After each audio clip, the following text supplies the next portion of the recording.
কাঁচা আমের আমসত্ত্ব বানাবো। অনেকে এটাকে ম্যাঙ্গো বারও বলে।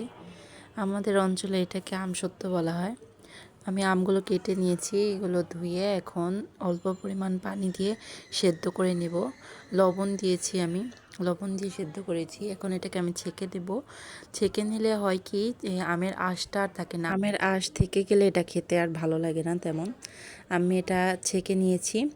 এরপর একটা কড়াইয়ে আমি এটা জাল করব। এখন আমি চিনি দিয়ে দিব। চিনি দিলে এটার আরও পানি ছাড়ে, জিনিসটা একটু পাতলা হয়ে যায়।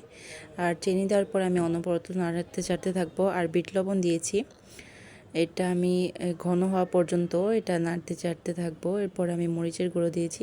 মরিচের গুঁড়ো দিলে একটু ঝাল ঝাল হয়, একটু ঝাল ঝাল হলে এটা খেতে আরও বেশি ভালো হয়, আমার কাছে বেশি সুস্বাদু লাগে।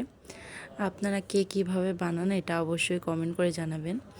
আর আমি এখন একটা পাত্রে এটা ঢেলে নিচ্ছি। আমি মোটা করে প্রলেপ দিয়ে বানিয়েছি, কারণ এটা রোদে শুকালে পাতলা হয়ে যায়, তাই একটু মোটা করে দিয়েছি। এই তো আমার আমসত্ত্ব রেডি। এখন এটাকে রোদে শুকাবো। আল্লাহ হাফেজ।